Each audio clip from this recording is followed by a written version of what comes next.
Tonight, a new emergency in Houston as critical infrastructure begins to buckle and massive reservoirs overflow for the first time in their history.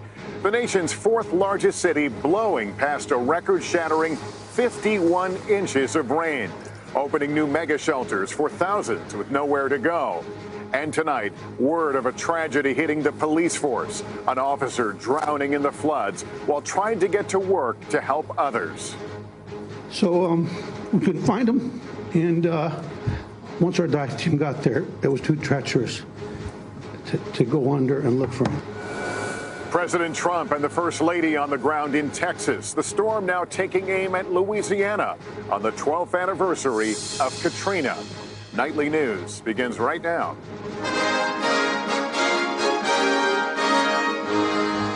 This is NBC Nightly News with Lester Holt. Reporting tonight from Katy, Texas. Good evening once again from Southeast Texas, where we saw something late today that we haven't seen in days. The sun came out for a while, a much needed ray of hope in a region suffering from so much misery and despair. But the strain of 5 days of historic rain is pushing the reservoirs, the dams, the bridges, the levees to the brink. A record-shattering 51 inches since this storm came ashore. President Trump visited the region today, meeting with emergency officials as the rescues continue around the clock. At least 5 people are confirmed dead, including a Houston police officer. And tonight they're bracing for the next hit. Harvey preparing to make a remarkable third landfall on the Texas-Louisiana border. We have all of it covered tonight, starting with NBC's Gabe Gutierrez. One by one, hundreds more swept up in Houston's massive rescue effort, swelling to an epic scale tonight. We've been here 25 years and we've never been close, never even been threatened with high water. U.S. Customs and Border Patrol's Black Hawk crew saving homeowners stranded in raging water, others hoisted from flooded neighborhoods to safety. The catastrophe taking its toll and claiming more lives. We couldn't find him, and once our dive team got there, it was too treacherous to go under and look for him. So Houston's police chief breaking down as he described one of the newly confirmed deaths, one of their own. 34-year veteran Sergeant Steve Perez drowned when floodwaters overcame his vehicle as he tried to get to work. His wife is devastated. And she tells me, I told him not to go to work. I really didn't want him to go. And his response was, we've got work to do.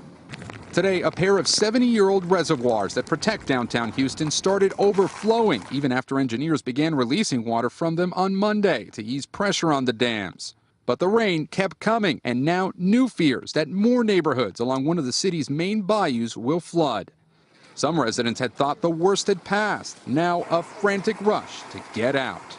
We heard that the floodgates of the dams had been released. We knew that we were really going to be in for a world of hurt, and we had to get out of there fast. South of Houston, Brazoria County authorities posted a warning on Twitter that a levee was breached, urging people to get out now.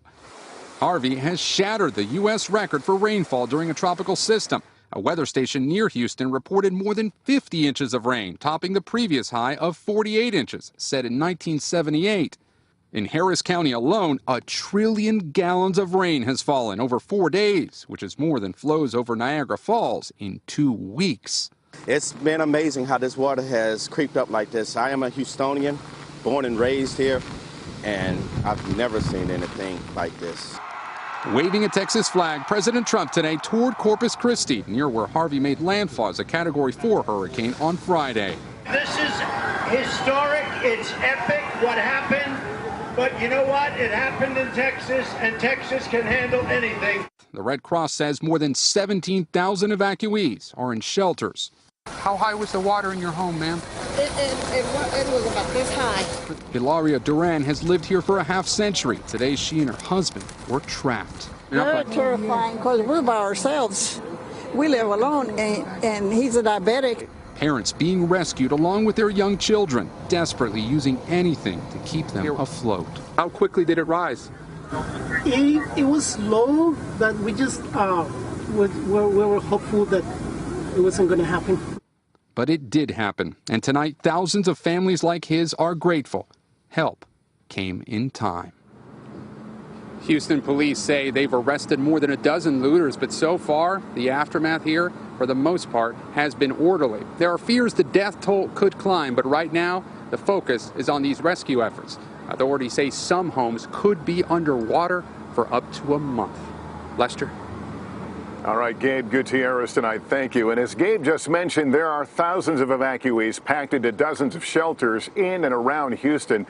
Many have ended up inside Houston's convention center, which was prepared to take in 5,000 people, but is now packed to nearly double that capacity. We get more on that from NBC's Jacob Rascone. They arrive by the truckload and by helicopter. 10,000 people and counting now living in Houston's convention center. Thalia Castro, her son, and other family members among the rescued. So I was like, if we can't get out, we have to figure out a way. Like, I wasn't going to give up on my son. It is so bad. Trapped for hours, water rising, unable to reach authorities. I can't, I'm scared. Thalia pleaded for help on Facebook. There was no hope. I was crying hysterically. I thought I was going to die. Like, I felt like this was the last day I was going to live. Carried to safety by a rescue helicopter, her brothers and boyfriend left behind. Finally, they reach each other on the phone. They're okay for now. So many here, young children and families, now receiving food and medical care. A sharp contrast from these images during Hurricane Katrina. But let me be clear, this is not the Superdome.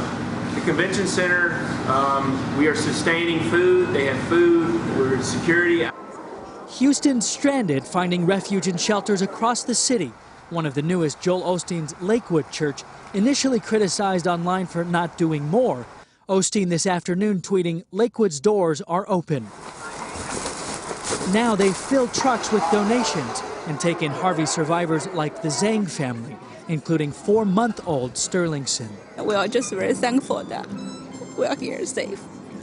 Thousands of Houstonians like the Johnson family also opened their own homes. They took in 2 families. We're able to help somebody. That is really important for us. So many evacuees now with an uncertain future. So if you don't have homeowner insurance, it's gone. Back at the convention center, there are thousands of volunteers. For Thalia, a sense of hope. I believe that everything's going to be fine, so that's why I'm calm. I'm scared, but I'm calm. There have been no arrests reported at the convention center, and amazingly, 1 in 5 people here is a volunteer.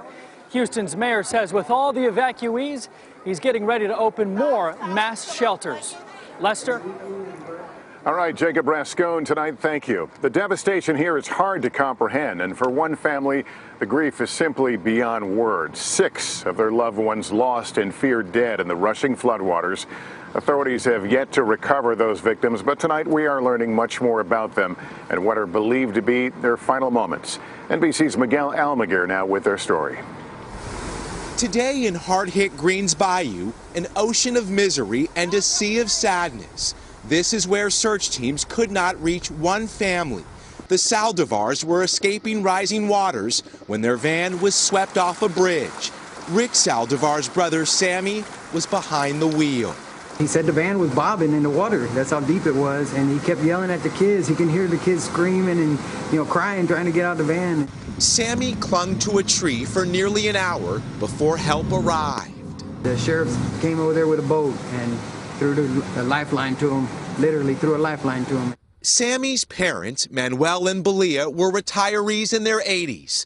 16-year-old Devi had posted on Facebook hours earlier, "No sleep and anxiety. Please let this pass." But Harvey barreled into their neighborhood. Brothers Dominic, 15, Xavier, 8, and little sister Daisy, just 6, watched as floodwaters kept rising. The drive to safety turned tragic.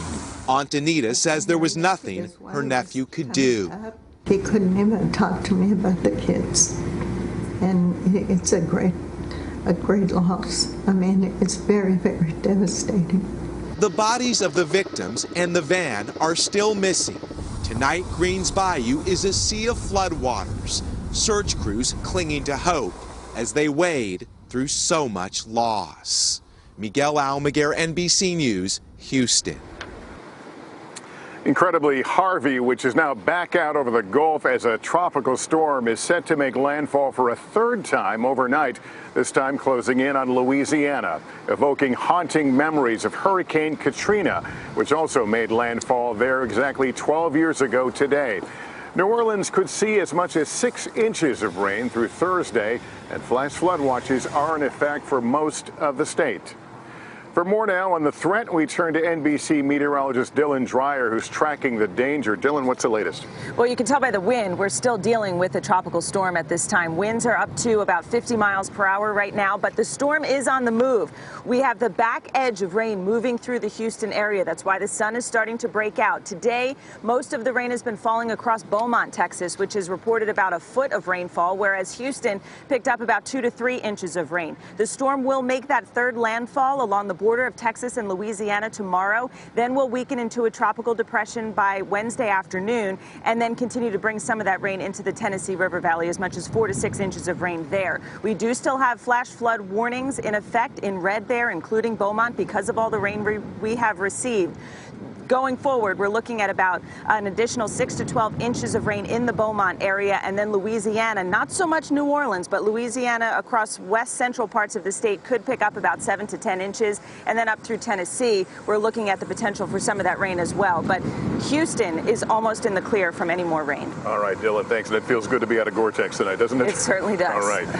Many of you have asked us how you can help the people here in Texas. We have put together a list of charitable organizations, and they are on our Facebook page. We'll have more on the storm in a moment, but there's another major story we are following tonight, a new provocation from North Korea firing a missile over Japan and not showing any signs of backing down in the face of threats from President Trump. And as concern spreads throughout the region, our chief foreign correspondent, Richard Engel, is in South Korea, gaining rare access inside the underground command center where the U.S. is preparing for anything. North Korea tonight released images of its leader happily overseeing the regime's latest missile launch, a launch that triggered warnings in Japan, alarms and text alerts telling people to take cover. The ballistic missile traveling 1,500 miles over the Japanese island of Hokkaido, a 14-minute journey into the Pacific Ocean. Kim Jong-un's provocation prompting an emergency meeting of the UN Security Council. I think enough is enough. Japan's prime minister calling it an unprecedented threat. And a rebuke from President Trump, who said all options are on the table. But when pressed how the U.S. would respond.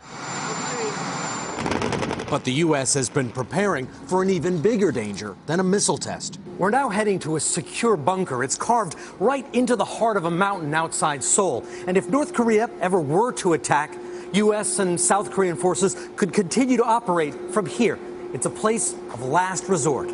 Got to be able to command and control various units on the Korean Peninsula.